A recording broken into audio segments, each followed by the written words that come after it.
¿Qué podemos hacer desde la administración pública para mejorar un poco la educación en los colegios y en las escuelas?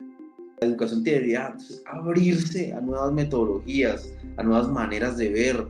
A los jóvenes hay que ponerlos a investigar, hay que hacer semilleros. Los municipios, por ejemplo, pueden apoyar semilleros de investigación. La generación de conocimiento a partir de la investigación es una cosa que no debería estar solo en las universidades, que debería estar desde las escuelas. A los niños se les debería enseñar a investigar.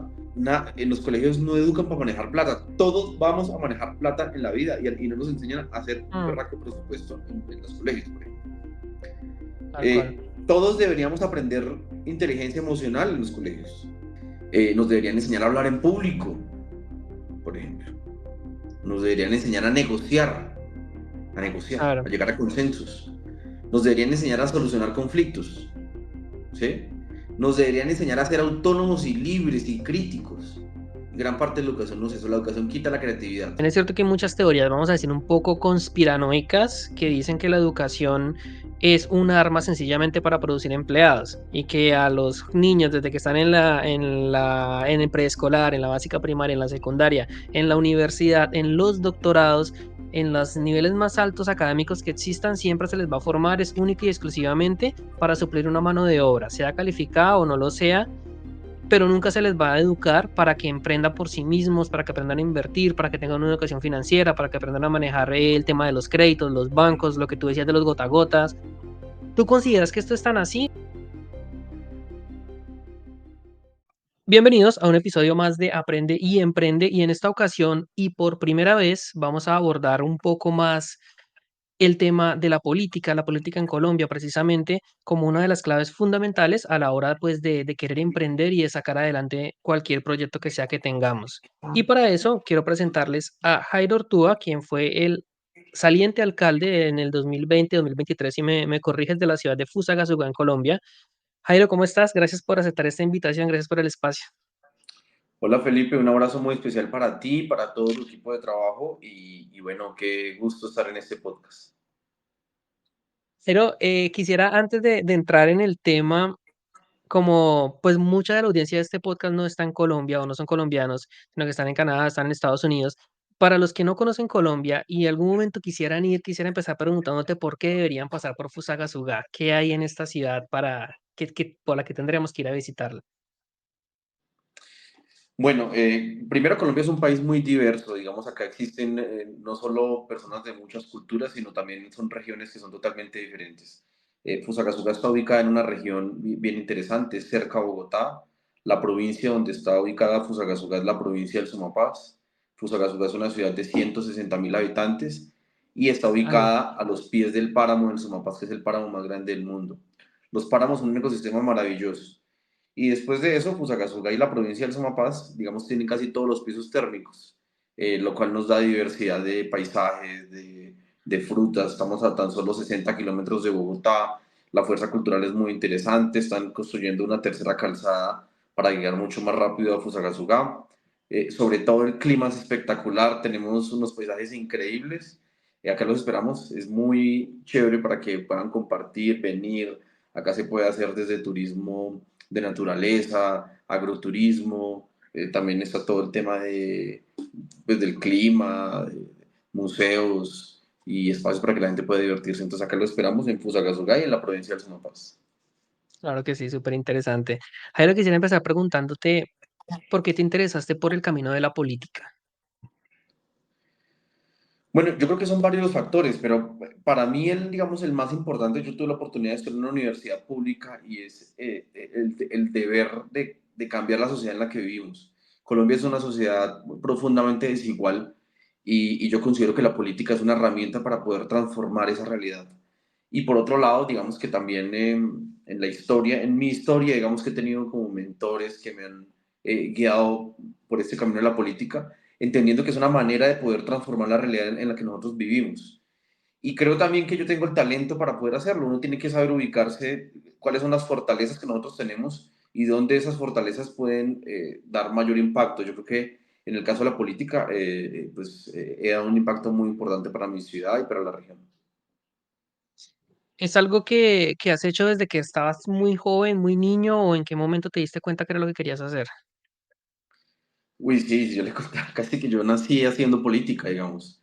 A mí me gusta desde pequeñito la política. Yo, de hecho, leía libros de política desde muy niño, desde los 8 años.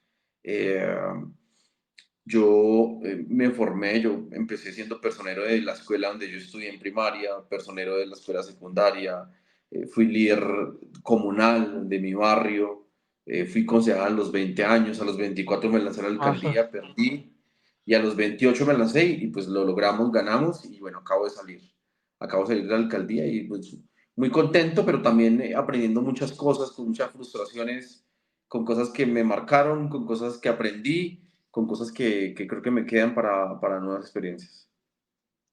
¿Cuáles son esos, vamos a decir, esos principales aprendizajes que te quedaron después de tu gestión como alcalde? Bueno, muchos, y no solo porque me equivoqué, sino porque también en algunos de ellos atiné, por así decirlo. A ver, una de las Ah, cosas importantes, sobre todo en el liderazgo, que es muy importante, mire, por ejemplo, rodearse de un buen equipo de trabajo. Yo creo que esa es la mitad del trabajo que tiene que ser, rodearse de un buen equipo de trabajo. Siguiente, tratar de hacer un equilibrio entre su trabajo y su vida personal. Yo no puedo ser buen político si tengo problemas en la casa. No puedo ser buen político si no tengo unas certezas espirituales o unas creencias que me mantienen firme. Yo no puedo ser buen político si no tengo buena salud. Entonces, eso no solo funciona para la política, funciona para la vida. claro, Lo otro es que uno tiene que tener foco. Cuando uno hace política y sobre todo cuando está en el ejecutivo, sobre todo en el ejecutivo, tiene que tener un sello, una bandera, algo que lo identifique a uno, que es cuál es la apuesta suya, porque cuando uno administra un municipio tiene muchas necesidades, poco dinero. Si uno no se enfoca, no tiene impacto. Entonces, eso también es importante. Otra, eh, saber cuándo tener conflictos y peleas y cuándo no. Yo creo que uno tiene que ser un estratega en el sentido de posponer eh, el ego personal a los intereses de largo plazo. ¿Sí? Eso es importante tenerlo en cuenta. La otra tiene que ver muy importante con tener, por ejemplo, en el caso mío, un equipo de crisis, porque uno cuando uno es un político o cuando uno está gobernando una ciudad tiene crisis permanentemente y uno tiende a responder de manera inmediata, sin claro. pensar. Entonces, tener un equipo con diversidad de personas que le ayuden a tener diferentes perspectivas y a pensar mejor para dar respuestas. Lo siguiente, hay que saber, otro consejo, otro aprendizaje, hay que saber armar consensos. Yo creo que Colombia, sobre todo, necesita políticos más allá de políticos radicales, políticos que tengan la capacidad de escuchar a las diferentes partes, de construir soluciones que generen confianza y en las que todos estén de acuerdo, o por lo menos una gran parte, que permita construir consensos para que las ciudades y el país en general avance. Lo otro es que hay cosas que son muy importantes en una sociedad como la latinoamericana, que tienen que ver, por ejemplo, con apostarle a la juventud y a las mujeres. A muchas cosas más, obviamente, hay muchos problemas, pero ¿por qué lo digo? Porque estas dos poblaciones tienen un enorme potencial de transformación.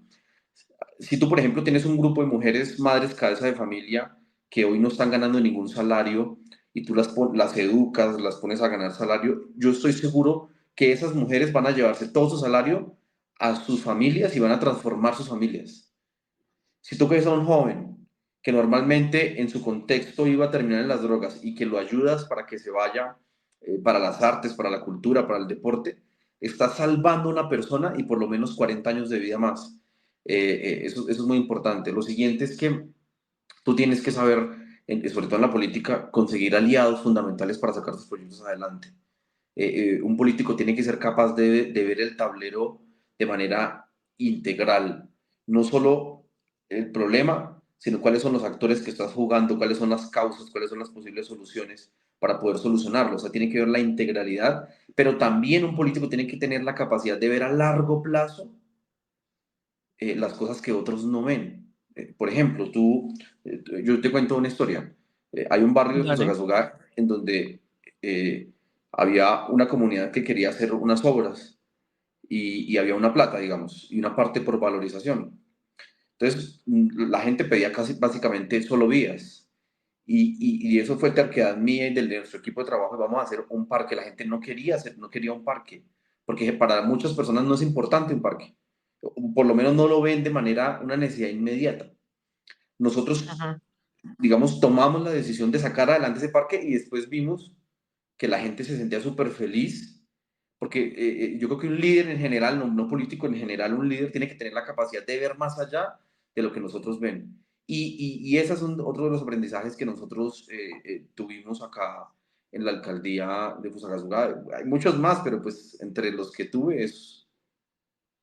Sabes que cuando hablamos de política, en general en Colombia y en el mundo, la población tiende a ser muy apolítica, como que no les gusta meterse en este tema, porque o por un lado no ven que haya cambios, o por otro lado los políticos siempre se les acusa de que hacen promesas y nunca cumplen, hay temas de corrupción, y eso hace que muchas veces la gente pierda la fe y los resultados se ven. Tú, cuando hay elecciones, más de la mitad de la población ni siquiera vota, porque pues dicen, no, o sea, ¿yo para qué voy a ir?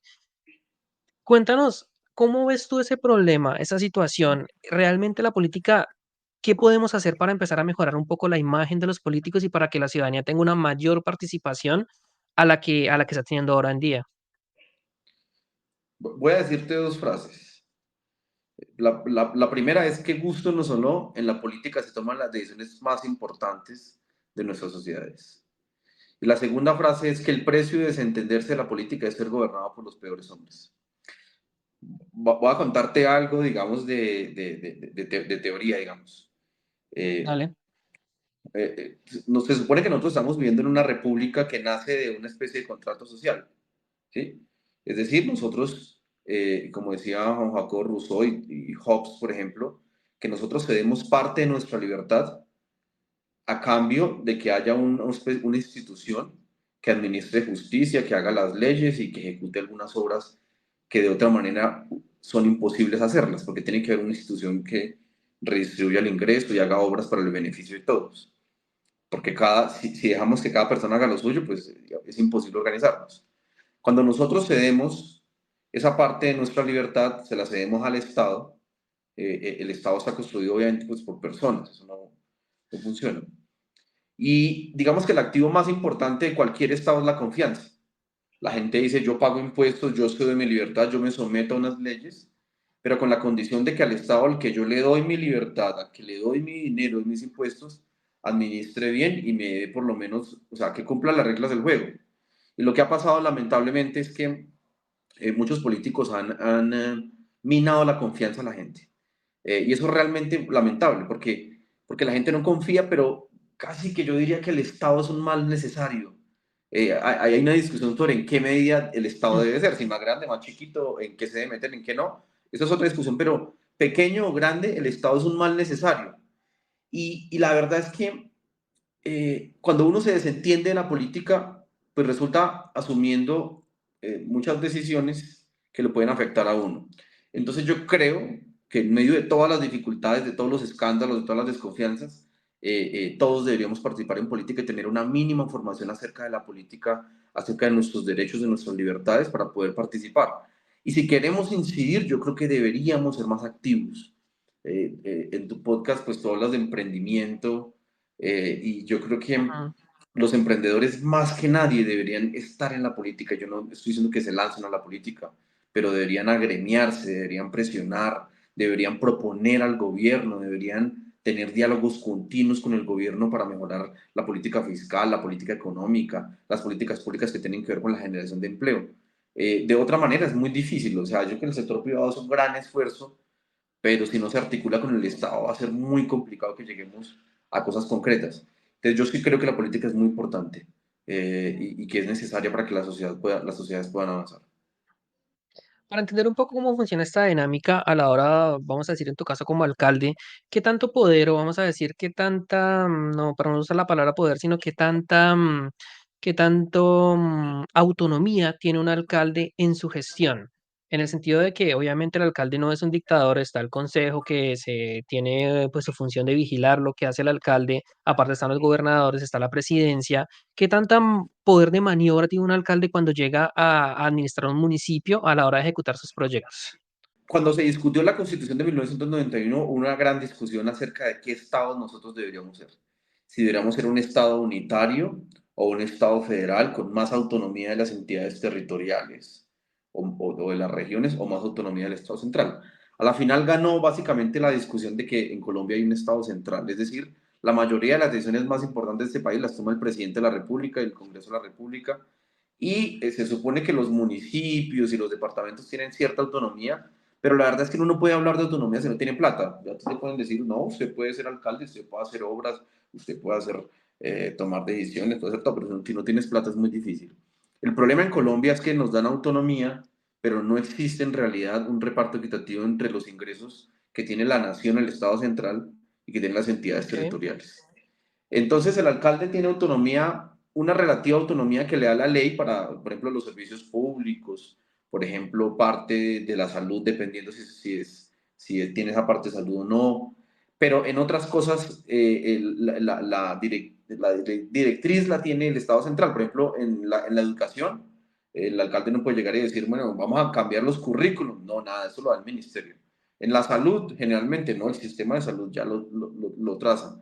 En la seguridad, que supuestamente los alcaldes somos los jefes de la seguridad en el municipio, pues la verdad es que en la realidad eso es mentira y los alcaldes tienen Ah, sí. muy pocos recursos para poder enfrentar la realidad de lo que ya pasa. Entonces, existe una autonomía en norma, pero en la realidad hace falta mucho, ¿no? Hace falta más dinero y más autonomía y más competencia para poder ejercer más acción desde los municipios. ¿Y cómo es la relación, vamos a decir, entre el alcalde y, por ejemplo, el gobernador? Si se diera el caso de que el alcalde del municipio, el gobernador del departamento, son de líneas políticas diferentes y como que chocan entre sí, ¿cómo hacen para ponerse de acuerdo y para que no se estropeen los proyectos? Porque es decir, cada 4 años hay cambio de administración. Entonces, si el alcalde inició un proyecto y llega un nuevo alcalde de línea contraria y se lo quiere frenar porque no le gustó porque era el anterior, ¿eso se puede hacer? Hasta qué punto es factible que haya una continuidad en todos los proyectos que se inicien? Bueno, aquí hay una discusión grande porque aquí hay un problema. Porque mire, a ver, digamos que el deber ser, la ética dice que usted debería eh, coordinar con las diferentes partes del Estado la acción para beneficiar a la gente. Eso es lo que dice la teoría, lo que dice la Constitución, lo que dice el Código Contencioso Administrativo, que usted debe haber una colaboración armónica.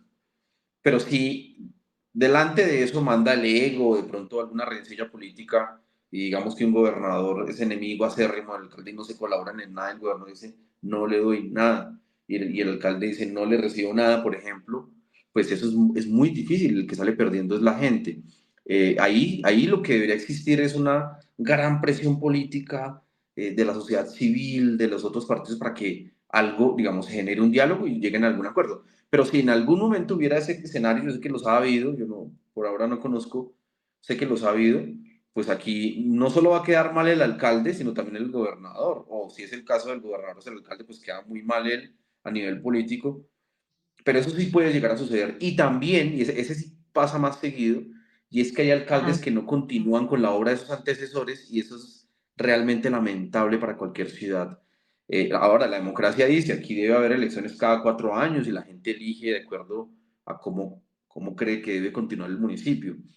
Pero es lamentable cuando muchos alcaldes no continúan las cosas buenas y ni siquiera hacen un juicio de valor sobre los avances que se tuvo y comienzan, como se dice, el síndrome de Adán, es que con ellos nació todo y detrás, y que antes de ellos no hay nada y que ellos son Mm. los creadores de todo y todo está mal. Eso es realmente lamentable, pero pasa aquí y yo sé que pasa en Estados Unidos y quizás en Canadá, bueno, no conozco muy bien allá el tema, pero así pasa porque la política está hecha de seres humanos y los seres humanos pues somos emocionales y tenemos también pues parte de la naturaleza humana que es la que hace que pasen estas cosas. Es decir, que Pero cada no cuatro deberían. años es como arrancar de cero, entre comillas, por decirlo de alguna manera.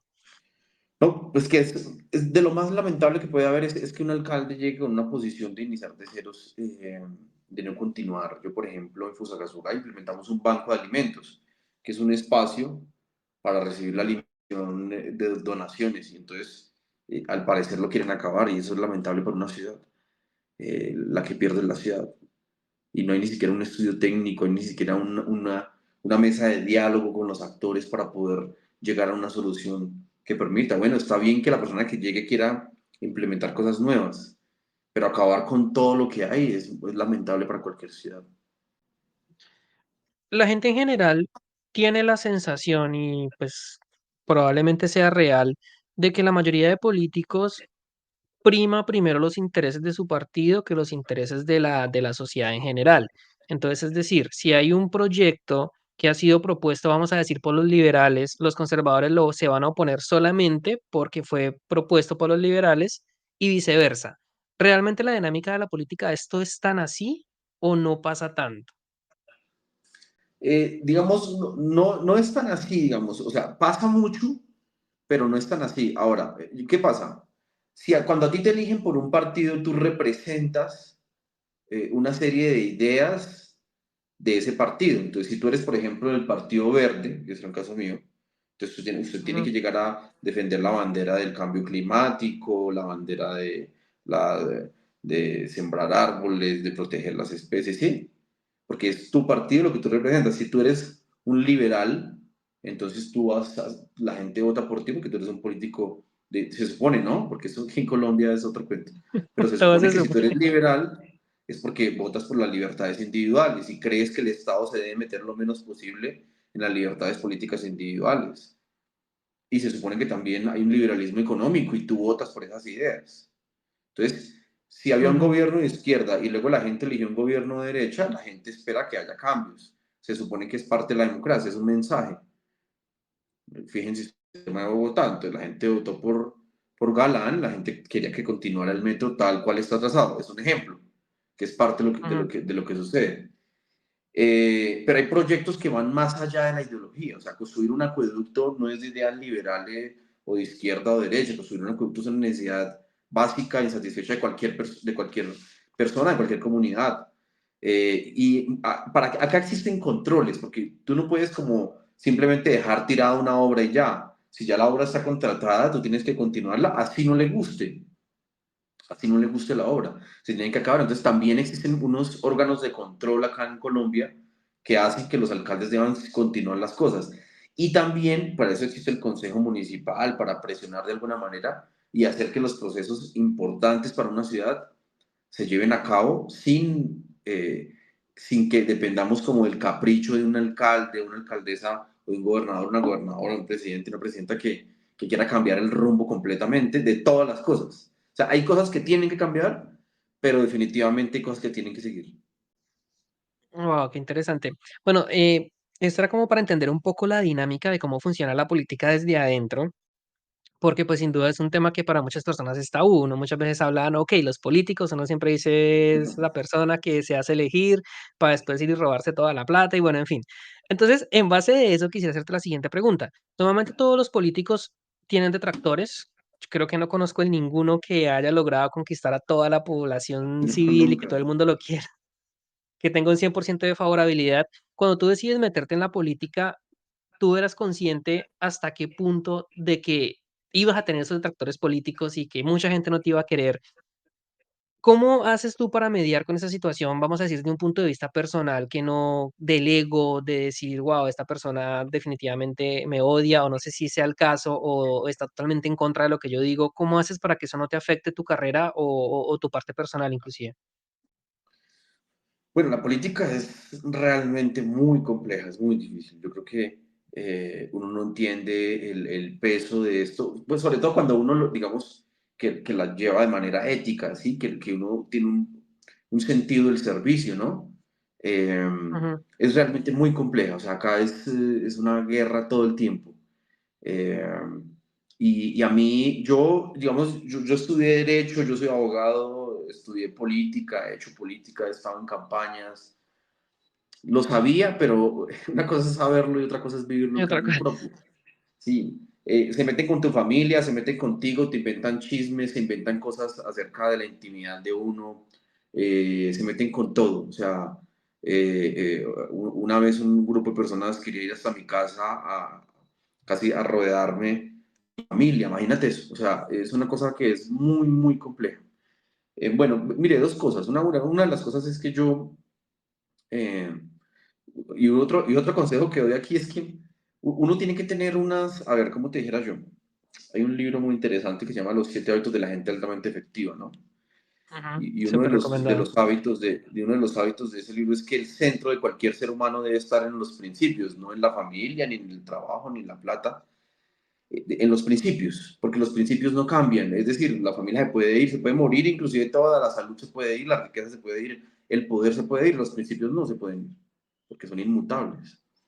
Eh, digamos, si usted es una persona, por ejemplo, transparente, digamos, ¿cómo va a cambiar? Es el principio ya. Ujú, Eh, entender primero cuáles son las cosas sobre las que uno se plantea. Si uno está seguro de que lo que uno está haciendo es correcto, es para el bien de la comunidad, así se me venga el mundo encima, uno tiene que tener la valentía y el coraje de seguir adelante. Porque a uno lo eligieron para tomar decisiones correctas, no para ser una marioneta de la opinión pública. Eso es una cosa. Y eso significa tener que soportar muchas cosas feas y que no nos gustan. Y ahí me remito a los estoicos. Es ujú. entender que primero, nada de lo que está por fuera me puede turbar adentro. Y por otro lado, son cosas que no están en mi control. O sea, no está en mi control lo que los demás opinen de mí. Y por el contrario, que yo debería agradecerle al destino, eso Friedrich Nietzsche decía como amor fati, es abrazar al destino, abrazar lo que venga y ver en la dificultad una manera de probarse a uno mismo, de ser mejor persona y es fuerte e impasible ante ese tipo de cosas, siempre y cuando uno tenga la conciencia tranquila.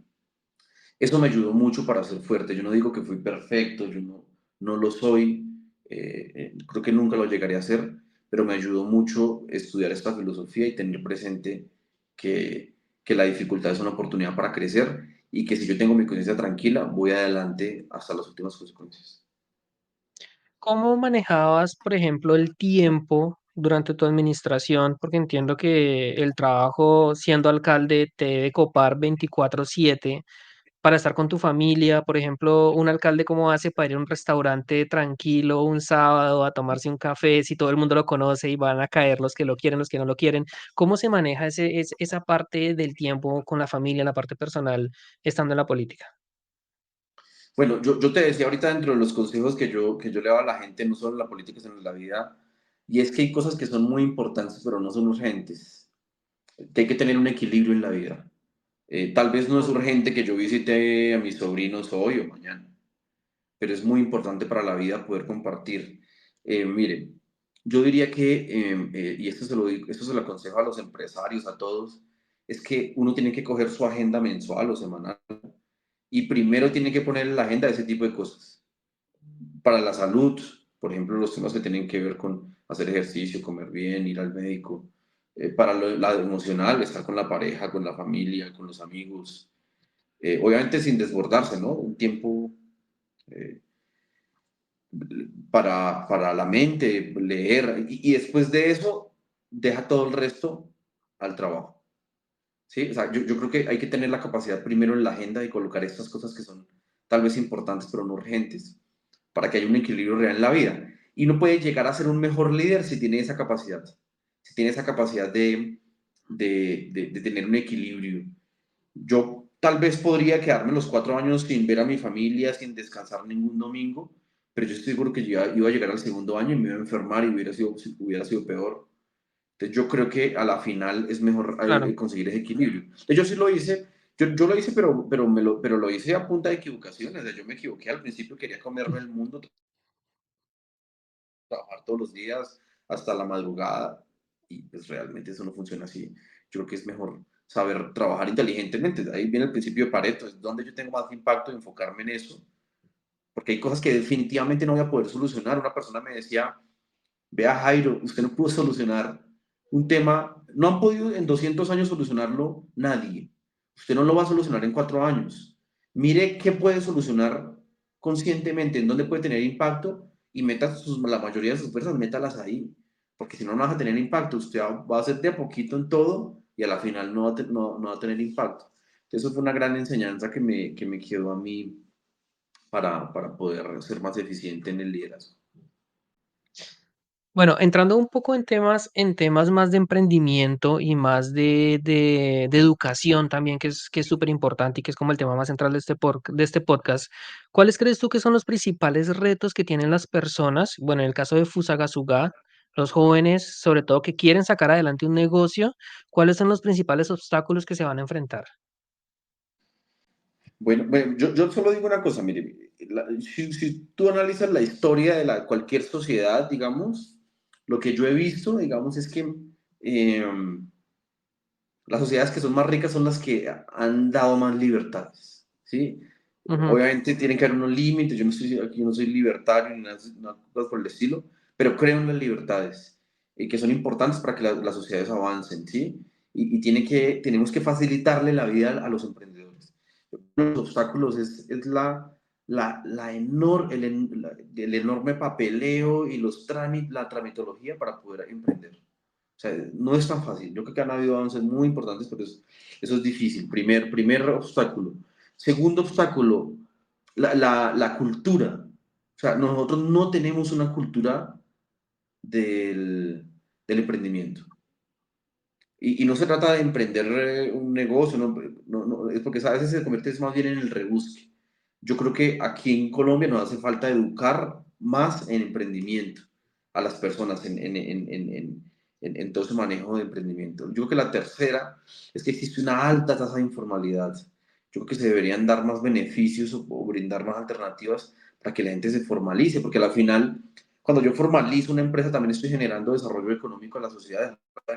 Yo le doy seguridad social a la gente que trabaja conmigo y eso me ayuda muchísimo. Y lo siguiente es que tal vez nos hace falta eh, más investigación para poder abrir nuevos mercados, para poder innovar más, para poder...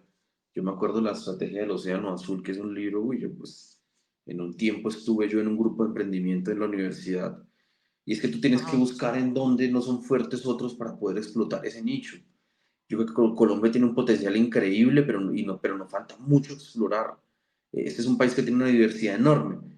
Y yo creo que desde los municipios las políticas públicas deberían enfocarse en la formación para el trabajo y para el emprendimiento, en los incentivos tributarios, en la seguridad jurídica para los emprendedores. Imagínate tú que yo estaba en Fusagasugá y hay algo que llama el plan de ordenamiento territorial, es el que le dice Ujú. dónde tú construyes una fábrica, dónde construyes la vivienda. Tú tienes que saber y darle seguridad jurídica a un empresario de tal manera que si él va a venir a invertir en una ciudad, tenga la seguridad de que invierte y no lo van a sacar después, que tiene servicios públicos, que tiene vías de acceso y que dice, yo vale la pena invertir en esta ciudad.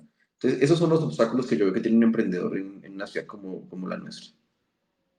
Y más o menos, colocando el ejemplo de Fusa, que es el que más conoces, durante tu gestión, ¿cuáles fueron las políticas que intentaste implementar para ir venciendo esos obstáculos? Sobre todo me pareció interesante la primera que mencionaste, toda la tramitología, los papeles, la parte burocrática se vuelve tan densa que muchas veces casi que es inviable. Entonces, Sí, por ahí total. más o menos, ¿cuáles fueron los avances que intentaste hacer?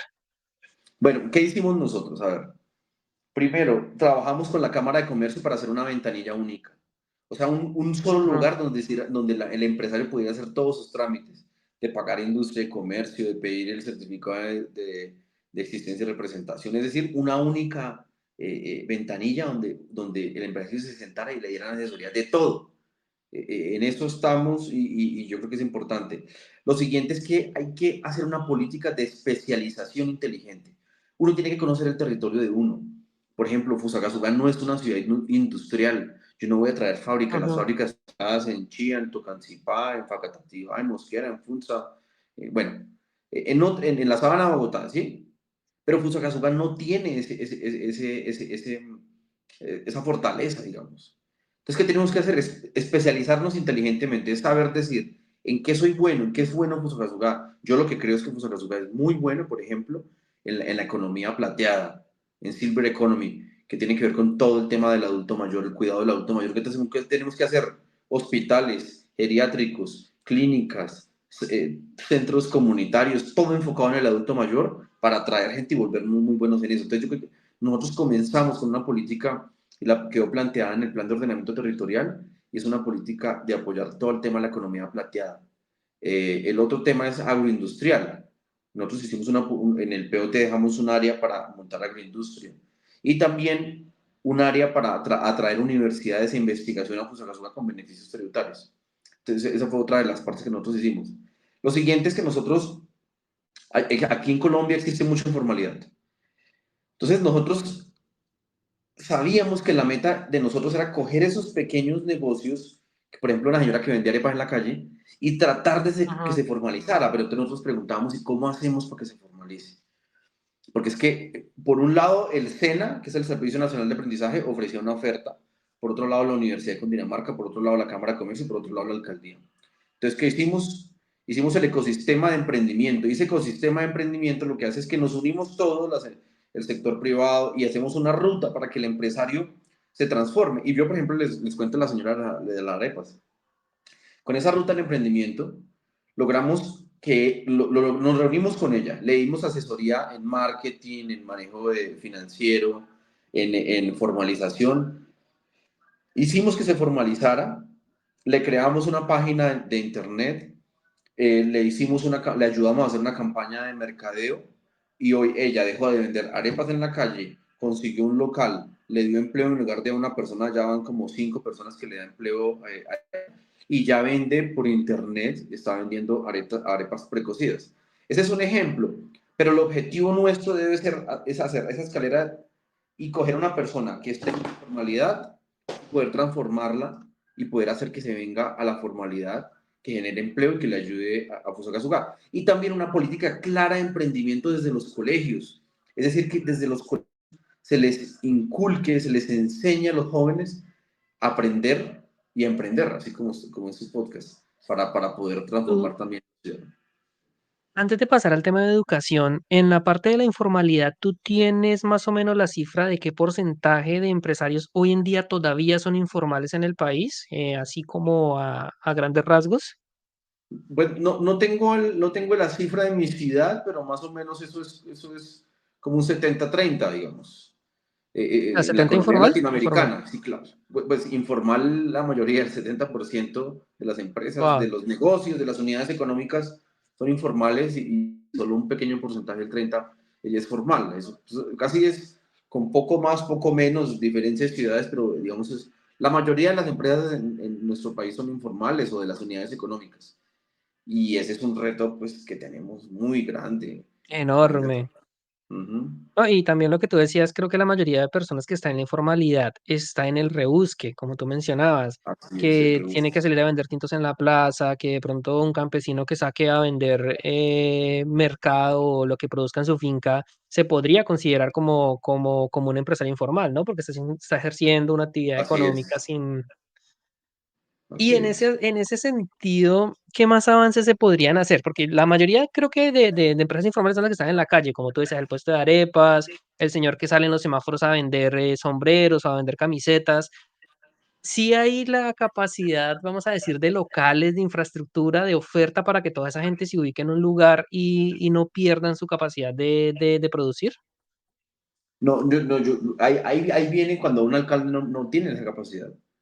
O sea, esto pasa en todo el país. Aquí no me pueden decir que hay un municipio diferente a los demás y que aquí no Sí, funciona, no. Todo el país. ¿Qué quiere decir eso? Que es un problema estructural de la sociedad colombiana. Eh, Aquí tiene que haber unas políticas nacionales mucho más fuertes en ese tema. O sea, los municipios pueden hacer esfuerzos, pero esto no va a cambiar si no hay un esfuerzo de nuevas leyes, si no hay un esfuerzo de nuevas políticas públicas a nivel nacional que hagan que esto cambie. Y más impulso a la iniciativa, más emprendimiento, ¿no? Mejor, más crédito, por ejemplo, un crédito más asequible para los empresarios. Mira que nosotros hicimos algo muy interesante, nosotros hay un tema ujú, horrible en Colombia que es el gota a gota. Sí, sí, pues la gente que no lo entiende, gota a gota es básicamente, a usted le prestan una pequeña cantidad de dinero, póngale, no sé, $100, por ejemplo. un Aquí póngale interés 400 diario. mil pesos. Tienen que pagar diario, pero a un interés del 20%, o sea, un interés enorme, enorme, enorme, enorme. Y la gente nunca sale pobre, la gente se queda ahí toda la vida. Entonces nosotros creamos una línea de crédito muy, muy interesante. Nosotros pagábamos, o sea, subsidiábamos la tasa de interés con algunas microfinancieras y eso le ayudó muchísimo, casi colocamos casi, si no estoy mal, 3.000 millones de pesos colocados con créditos desde 200.000 pesos hasta 2 millones de pesos. Y eso fue para increíble microempresarios. para microempresarios y, por ejemplo, la señora que tenía su negocio de vender verduras en la plaza de mercado, ¿sí? O Ah, la que vendía tintos en la calle, que quería pedir prestado 200.000 pesos para comprarse un nuevo carrito y dotar el, sí, sin pagar un gota a gota. Hay que acabar con, hay que dar una política nacional más fuerte para poder hacer eso, porque nosotros pues hacemos lo que podemos, pero no es suficiente. claro, los recursos son limitados y desafortunadamente al final lo que uno ve en algunos casos, no sé si en Colombia creo que también ha pasado, es que los vendedores informales los termina persiguiendo la policía hasta que los corran de su lugar o algunos terminan presos por vender, digamos, libros piratas, cosas así. En esa dinámica del rebusque o el típico caso en Bogotá de la policía que le puso la multa al chico por comprar una empanada en la calle, que fue bastante viral en el país. Todo, Así esa, es. todo ese todo ese tipo de situaciones desafortunadas que se presentan, pues hacen parte como de la lucha por luchar contra la informalidad, pero hombre, no se está atacando el problema de raíz, que es pues lo más Así complejo. es. Y yo quiero decirle una cosa, mire, esas decisiones son decisiones muy difíciles, muy duras y que son muy complejas y que requieren muchos esfuerzos de muchas entidades para poder sacar esto adelante. Mire, el país ha mejorado, no como debería, pero ha mejorado si lo comparamos hace 20 o 30 años. Ujú. Pero si no lo hacemos a un ritmo más rápido, vamos a tener problemas en el futuro. Yo estoy, por ejemplo, preocupado por tema pensional. O sea, aquí va a haber un Mm, desbalance en el tema pensional en unos años. es una Estoy pirámide. preocupado, por ejemplo, por la cantidad de la deuda externa que nosotros tenemos, como se crece y eso limita la inversión.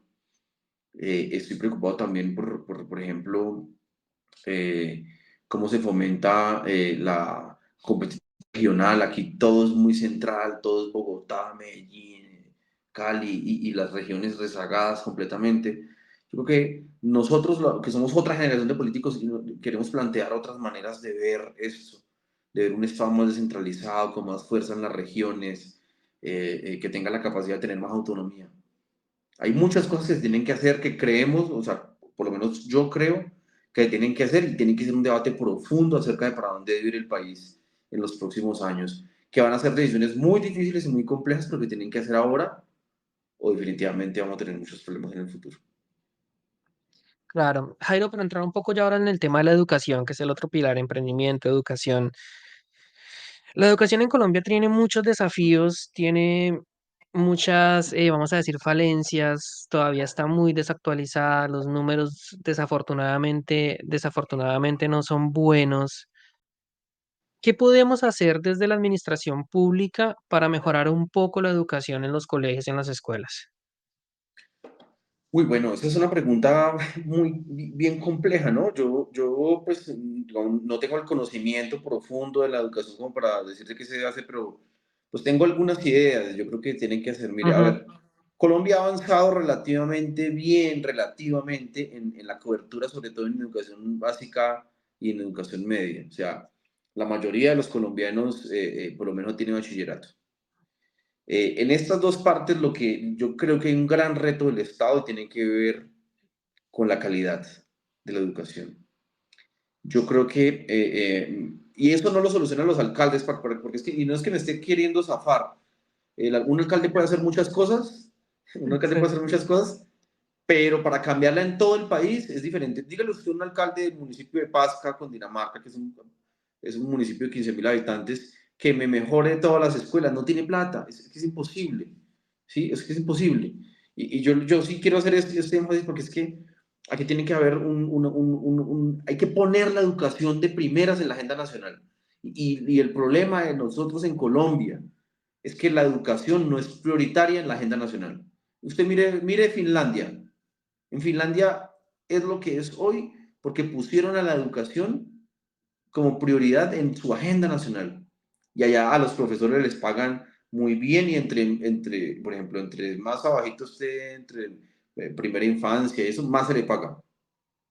Aquí tiene que haber un debate. Entonces tenemos que mejorar la calidad, y calidad significa muchas cosas. Calidad significa la formación de los maestros, la infraestructura, el transporte, la alimentación escolar. O sea, hemos avanzado en alimentación, hemos avanzado en transporte, hemos avanzado en muchas cosas.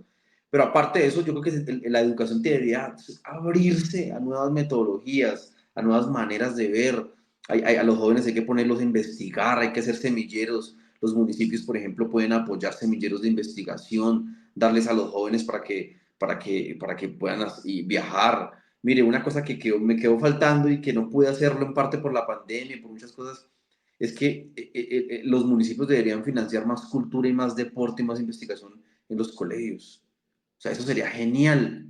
La generación de conocimiento a partir de la investigación es una cosa que no debería estar solo en las universidades, que debería estar desde las escuelas. A los niños se les debería enseñar a investigar, a emprender, y crear concursos y darle plata a la calidad de la educación. Eso a grandes rasgos en educación básica y en educación media.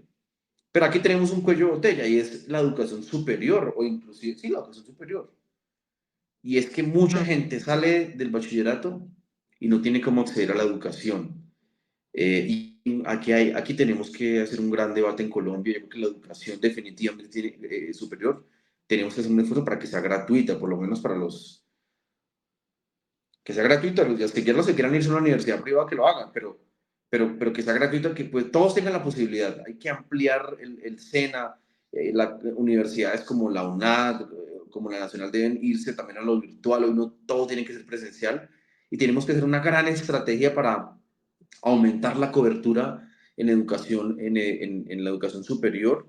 Hay que meterle plata a la investigación, a la tecnología. Yo creo que ese es el futuro. Usted mira, por ejemplo, Singapur, la inversión de muchos países en ciencia y tecnología es muy alta, un porcentaje del PIB muy alto. Y eso es lo que hace que esos países sobresalgan. Entonces yo creo que ahí tiene que haber otro debate nacional de cómo miramos. Y usted se da cuenta, si usted le pregunta a los políticos, generalmente les importa más bueno, obviamente, si usted mira la pirámide de Maslow, pues si no está seguro, ¿para qué educación? Y Claro, él tiene toda la razón, digamos. Pero entonces yo sí son creo todos a que la vez.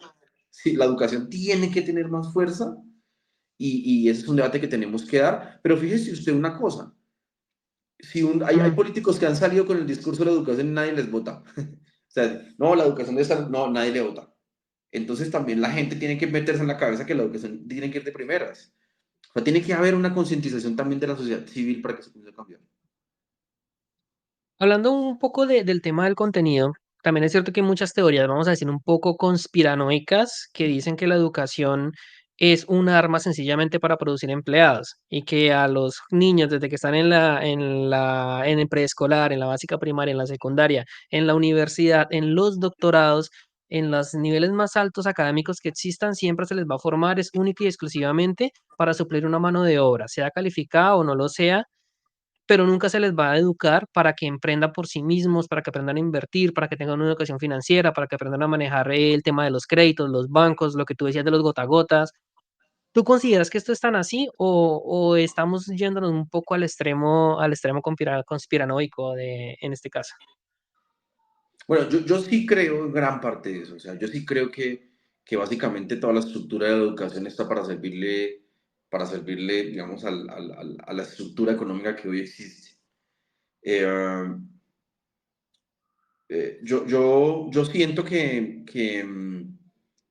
trata de educar para la vida a la gente, por ejemplo. O sea, en los colegios no educan para manejar plata. Todos vamos a manejar plata en la vida y no nos enseñan a hacer un Mm, berraco presupuesto en los colegios, por ejemplo. tal cual. Todos deberíamos aprender inteligencia emocional en los colegios. No, pues todos aprendemos, ¿no? A punta de bullying, todos aprendemos, pero no A porque las haya malas. no porque haya una teoría, pues que allá nosotros nos deberían enseñar. Yo creo que nos deberían enseñar. Nos deberían enseñar a hablar en público, por ejemplo. Nos deberían enseñar a Claro. llegar a consensos. Nos deberían enseñar a solucionar conflictos, ¿sí? Nos deberían enseñar a ser autónomos y libres y críticos. Y gran parte de la educación no es eso. La educación quita la creatividad. Cuando un niño dice, profe, yo quiero hacer esto de otra manera, no, no, no, no lo haga así, haga como yo le dije, ¿sí? Yo creo que ahí sí podríamos hacer muchas cosas más. O sea, No sé si hay alguien detrás que esté haciendo, vamos a volver un montón de esclavos. Pero yo sí creo que la Pero en la educación no es práctica es lo que tan... está pasando. Sí, sí, yo sí creo que tenemos que formar para ser seres más autónomos, libres y felices. Porque vea, y es que ser alcalde es ser como el papá de toda una ciudad. Uno ve problemas todos los días.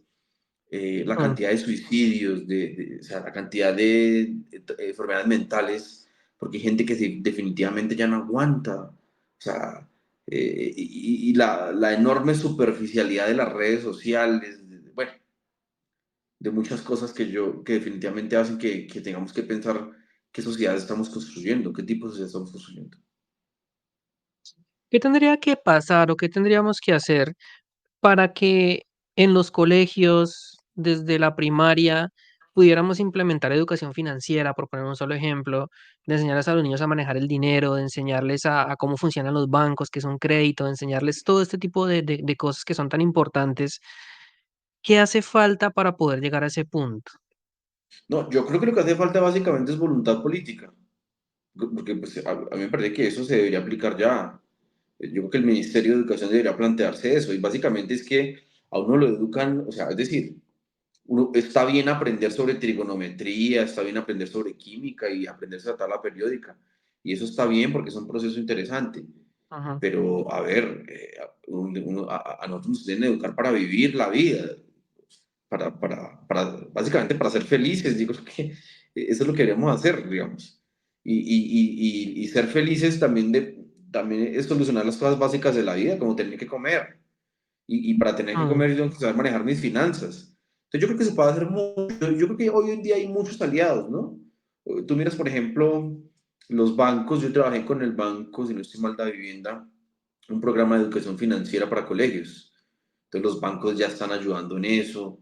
Uno puede conseguirse aliados ahí importantes. Claro que los bancos, imagínate, ellos le dirán que vayan y saquen crédito a toda hora. Pero también hay entidades que se encargan de eso. Por ejemplo, ahí está la Banca de Oportunidades, que es un organismo público. Es decir, yo creo que se pueden hacer muchas cosas. Yo creo que es falta de voluntad, porque yo creo que las herramientas ya están. Quizás hablando de voluntad política, pues nosotros pues también con un grupo de amigos, sobre todo un amigo en especial, ha hablado en varios consejos de ciudades importantes del país, proponiendo estos temas, buscando cómo hacer para que desde el consejo de la ciudad apoyen las iniciativas de educación financiera en los colegios. Pero la verdad, o no les interesa, o el que más por ahí medio dice, listo, hágale, pero haga una licitación y cuánto me toca a mí. Entonces ya entramos en temas de corrupción. Entonces, intentarlo desde la parte política se encuentra uno con una barrera enorme, que uno dice, no, pues yo, o sea, ¿para qué me meto ahí si sé que no voy a conseguir nada? O sea, si yo me fuera, por ejemplo, a hablar al Consejo de Fusagasugá y de hacer una propuesta para montar un proyecto, digamos, en un colegio, en una universidad, pues lo más probable es que no consiga nada, ¿cierto? ¿Qué podríamos mejorar? O aparte de, Sí, sí, tú tienes razón en muchas cosas. La verdad es que, a ver, el que quiera meterse a cambiar la sociedad va a tener muchas frustraciones. Y muchos encuentros. si lo quieren hacer ustedes de una vez, sepan lo que va a ser así y no renieguen. Uno de mis mentores es Marco Aurelio, que fue un emperador romano, y Mm, decía, sencillamente la vida es así, ¿sí? O sea, no reniegue la vida es así, o sea, es como si tú tuvieras un árbol de manzanas y le pidieras peras. Entonces la gente le diría, pero usted ¿por qué hace eso? ¿Por qué es tan bobo de pedirle al árbol de manzanas peras?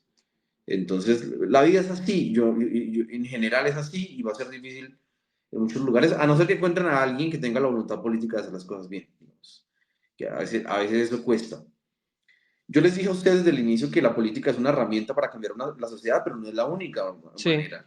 No es la única manera. Yo creo que ustedes, y qué chévere que desde el emprendimiento estén pensando también en mejorar la sociedad en que viven. Es que a veces los empresarios, o hay muchos empresarios que creen que entre más ganen y menos salarios paguen y menos condiciones laborales tengan y más tengan, eso es ser un mejor empresario. Yo la verdad es que creo que el verdadero empresario es aquel que piensa en que los empleados estén bien, en pagar bien y en aparte utilizar sus conocimientos para beneficiar a la sociedad en que vive. Y a la final, si la sociedad está mejor, pues le va a ir mejor a él. Entonces, qué bien que claro. ustedes que están en ese tema de emprendimiento digan, nos gustaría darle educación financiera a los niños y a los jóvenes. Yo creo que el Estado debería permitir que gente como ustedes pueda llegar a esos lugares. Hoy existen las plataformas, hoy existe el El Internet. internet. Entonces, digamos, ya no es como antes que dependemos completamente del Estado. O sea, hoy tenemos maneras de llegar a diferentes lugares. Si tuviéramos al Estado de nuestro lado, eso sería una berraquera, o sea, sería increíble. Pero a veces no pasa así. O sea, tú encuentras políticos a los que eso no les interesa y dicen, a mí me interesa más hacer vías. ¿Sí? Yo, por ejemplo, yo hice un tema porque yo en Fusagasugá, con la gobernación de Cundinamarca, implementamos una fibra óptica por toda la ciudad. Ujú. Y entonces un señor me dijo, ¿y por qué en lugar de meter ese poco de cables, por qué no hace vías? Y yo le decía, es que estas son las vías que nos conectan con el mundo. Si usted entendiera mejor, es una manera de llegar al mundo. Y ahí es llevarle el internet a gente que no lo tiene y conectarlos. Es hacer un tema. Entonces, esas luchas también intergeneracionales que son complejas, pero yo creo que si ustedes plantean bien, si saben llegar, si saben, por ejemplo, mire, a un político hay que cogerlo en campaña, hay que comprometerlo. Yo soy político, pero hay que Si lo coge saliendo, comprometerlo. ya grave. Y ahí los políticos los cogen y le dicen, ¿usted estaría de acuerdo con eso? ¿Sabe qué hicieron en Fusagasugá? Las mujeres, por ejemplo, nos hicieron firmar a todos los candidatos un pacto para crear la Secretaría de la Mujer. Y yo lo firmé, todos lo firmamos, todos los candidatos a la alcaldía lo firmamos. Y luego, como yo gané, pues yo cumplo mi palabra, la honro. Y si no lo hubiera cumplido, eso tiene un costo político de confianza y de legitimidad. Entonces, aquí el Claro. objetivo es que nosotros sepamos hacer presión política. O sea, usted dice, no, el alcalde no me dio cita, no hay nada que hacer. Ah, no, no hay nada que hacer, hagámosle. Entonces, una maratón y tan, alcalde, responda, ¿por qué no está? ¿Sí? O hagámosle un paro, o hagámosle una propuesta fundamentada, o vámonos con un concejal. Es decir, hay maneras de llegar, pero hay que conocer la política y los empresarios deberían saber cómo. Entonces, si los empresarios dicen, venga, es que queremos un beneficio tributario, pues ustedes qué tienen que hacer, pues tienen que reunirse, tienen que proponerlo, tienen que construirlo basado en las normas, porque quejarse es muy fácil, ustedes pueden decir, es que el alcalde no me da aquí beneficios, pero son muy pocas las personas que se sientan con el alcalde a proponerle. Yo creo que sería muy valioso que hubiera un grupo de empresarios, de personas que lo hacen. Eh, y bueno, entonces van a enfrentar aquí con que hay muchas dificultades. ¿Eh? Digamos, aquí la plata no sobra como para decir, listo, de una, tome 1.000 millones y haga algo. No, eso no es así. O sea, toca poquito Ojalá. a poquito. Ustedes le pueden decir, listo, alcalde, vamos a hacer una cosa, vamos a hacer un plan piloto. Y ahí poco a poco, o sea, van demostrando eso, pero yo creo que se pueden hacer muchas cosas. Pero hay que saber, yo creo que hay que saber llegar. Hay que saber llegar a los grupos de presión, hay que saber conciliar, hay que saber conocer qué actores hay que hablar, hay que ponerlo en la agenda, hay que ir a debates, hay que ponerlo en la discusión y es algo que, pues lo que tú estás haciendo en el podcast, aunque tú no lo creas, estás haciendo una labor política, de entender la Es importancia del cierto. emprendimiento y la educación para cualquier sociedad. Entonces la gente que lo escucha va y después replica eso. Entonces, a la final de eso se trata, de hacer eso. Y también es una forma, todas estas plataformas, todos estos medios, como los podcasts, Spotify, YouTube, es una alternativa que la gente cada vez está empezando a consumir más. Entonces, si digamos en el colegio no hay educación financiera, pues vaya a escuchar un podcast donde le hablan de eso, empieza a complementar. Entonces, en cierto modo, sí se está cumpliendo una función muy importante. Lo que pasa es que, bueno, son proyectos que son todavía bastante nuevos, le falta adopción, hay muchísima gente que todavía no los conoce, que no sabe cómo apalancarse de esas plataformas, de estos programas, y para poder tener un mejor beneficio. También están empezando a aparecer el fenómeno de los infoproductos, de gente que vende muchas cosas por internet, con lo que también hay que tener cuidado, ¿no? Porque si no estás muy bien educado te pueden estafar. En fin, es Total. que es que es que eso hay de todo. Jairo, quisiera más o menos como ir cerrando este podcast hablando del tema de la mujer que mencionabas, muy muy interesante también. ¿Qué se hizo a través de la Secretaría de la Mujer? ¿Cuál era la idea? Pues yo le voy a decir una cosa, las mujeres son Dime. increíbles. Las mujeres son una cosa, yo mejor dicho, encontré en ellas, es como cuando tú estás en problemado y encuentras como, como que encuentras un tesoro, a eso me refiero. Mire, Yo no sé si es cultural, yo no sé si eso es por un don divino, pero las mujeres tienen una capacidad increíble para hacer que las cosas buenas pasen. Yo aquí no es que sea feminista ni nada de ese tema. Pero la cultura que hemos tenido es una cultura muy machista, una cultura seguramente opresora de las mujeres y que las mujeres son inferiores y que las mujeres no pueden. Y yo la verdad lo que sentí fue lo contrario. Yo entre más poder les di a las mujeres, más sentía que ellas transformaban un peso en 5 pesos. Ujú, Significa que las mujeres son unas grandes catalizadoras de los cambios positivos en nuestra sociedad. Y entre más poder se les dé, ellas más hacen que cosas buenas pasen. Pero primero de darles poder, yo tengo que quitarles las barreras que les hemos puesto. Tú no puedes tener una mujer y darle un subsidio de 1 millón de pesos si ella culturalmente está sometida al esposo y lo que gana se lo da a él. ujú, No tiene ningún sentido. Primero tenemos que claro, liberarla del maltrato, por ejemplo. Entonces nosotros creamos, lo primero que hicimos fue actualizar nuestra política pública de mujer y género, crear una sala de crisis del maltrato contra la mujer, porque si la mujer le pegan, la maltratan y depende económicamente del esposo, pues ¿cómo va ella a separarse de él? De ninguna manera. claro.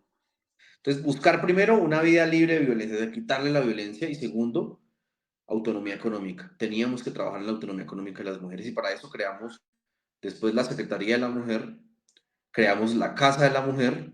La Casa de la Mujer es un espacio donde hacemos capacitación, donde hacemos charlas de emprendimiento, donde hacemos charlas de superación, de psicología, de yoga, bueno, de muchas cosas para que las... Tenemos abogados y tenemos psicólogos. Si una mujer es maltratada hoy, se va a la Casa de la Mujer, le recepcionamos, la ponemos en contacto con la comisaría de familia, cogemos el caso, le hacemos seguimiento y cogemos al agresor. ¿Sí? Por ejemplo. Entonces hicimos una casa a la mujer en funcionamiento y la otra la dejamos construida para que esta administración pudiera ejecutarla. Básicamente lo que yo creo es que bueno, la mayoría de mi gabinete eran mujeres y me fue muy bien con Ok. ellas. Muy responsables, muy honestas, muy comprometidas, muy organizadas. Lo tengo que decir acá. No es que los hombres seamos desorganizados, pero yo sí creo que las mujeres son más organizadas. Y entonces, eso fue un poquito de lo que yo alcancé a hacer, digamos, que fue muy bueno y ha sido lo que más se ha hecho en la historia de Fusagasugá por las mujeres. Lo digo con humildad, lo digo con hechos y tengo las cifras, pero se puede hacer mucho más, mucho, mucho, mucho más. Sobre todo en estas sociedades latinoamericanas, si pudiéramos hacer y ¿sabe qué dice? Que me gustó mucho una escuela de empoderamiento para las niñas.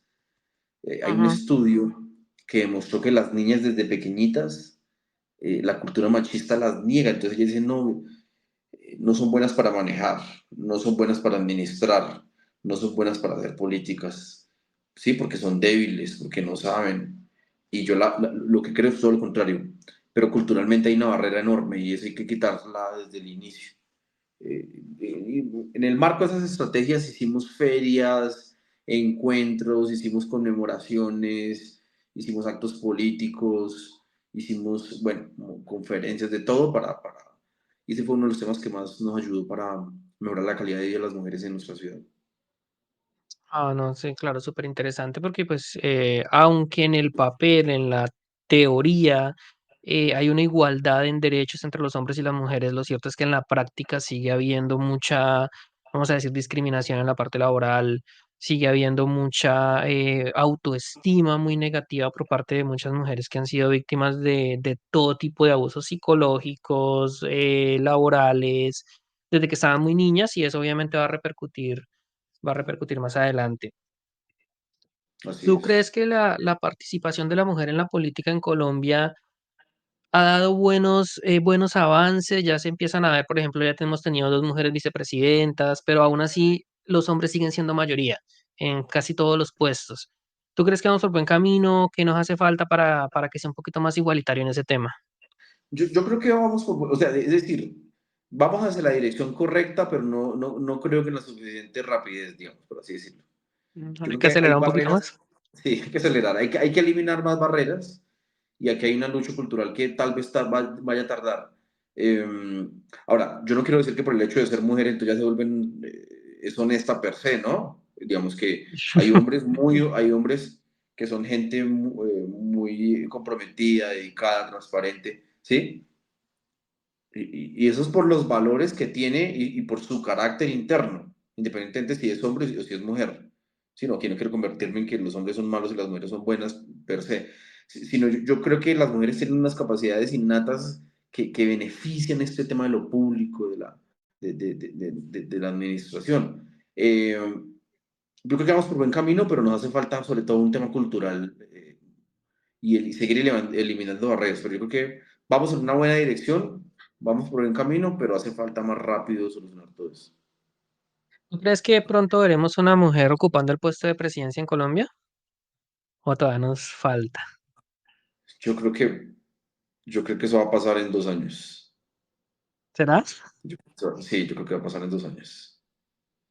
Ah, bueno, ya Definitivamente. no quisiera, no quisiera Más meterme tarde así como en tan debates concretos sobre temas políticos, hay mujeres pero interesantes interesante lo que dices. en todos los espectros políticos, hay mujeres muy interesantes, en la izquierda, en el centro, en la derecha. Hay mujeres muy interesantes y alcaldesas, gobernadoras. Yo creo que va a llegar un grupo de mujeres que van a demostrar esas capacidades y eso va a ayudar mucho, ¿no?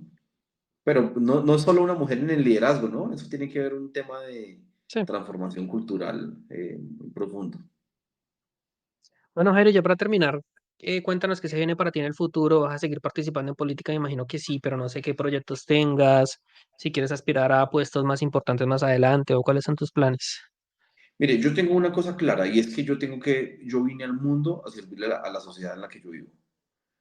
Eh, yo no soy adivino del futuro para decirte yo voy a estar acá o a estar acá, pero sí quiero estar en lugares que me permitan influenciar y ayudar a la gente. Y si eso me va a obligar, o me va a obligar, no, más bien me va a marcar el camino para estar en lugares de elección popular o cargos, lo voy a hacer con todo el gusto, porque yo creo que tengo que poner mis talentos al servicio de la sociedad en la que yo vivo. Y yo creo que podemos hacer muchas cosas. Y siento que hicimos cosas buenas en Fusagasugá, en la ciudad en que yo viví. ¿Sí? No todo es perfecto, pero siento que le puedo aportar más a la sociedad en la que yo vivo. Y yo voy a hacerlo con toda. De eso se trata la vida, de vivir intensamente y darla toda. Y pues es una idea fuerza, una idea que yo no vine al mundo a vivir a medias, yo vine a darla toda. Pero vamos a ver cómo Claro, vamos marcando los pasos. Entonces, yo creo que espero verte, espero hacer política con decencia, con honestidad, con ética y que la gente que confíe en mí se sienta orgullosa de eso. Así se decepciona algunas veces por decisiones que uno tome, pero si yo tengo la conciencia tranquila, habrá valido la pena siempre. claro que sí. Bueno, Jairo, pues muchísimas gracias por el espacio. Felipe, gracias, es un gusto conocerte, poder estar acá en este podcast, te felicito por lo que haces, porque aunque tú no lo creas, eh, la palabra liderazgo significa influencia y tú estás influenciando a muchas Claro, personas que tú ni siquiera te imaginas. ¿En dónde? Tú le estás cambiando la vida a gente que ni siquiera te estás imaginando. Y hacer eso es hacer política, de una u otra manera. Es utilizar los talentos que Dios nos dio para poner al servicio de otros. Entonces, pues mucho ánimo en tu proyecto, muchas bendiciones y bueno, un abrazo muy especial y espero que nos sigamos hablando. claro que sí, con todo gusto y por acá te estaré invitando para un próximo episodio. Vale, un abrazo, muchas gracias.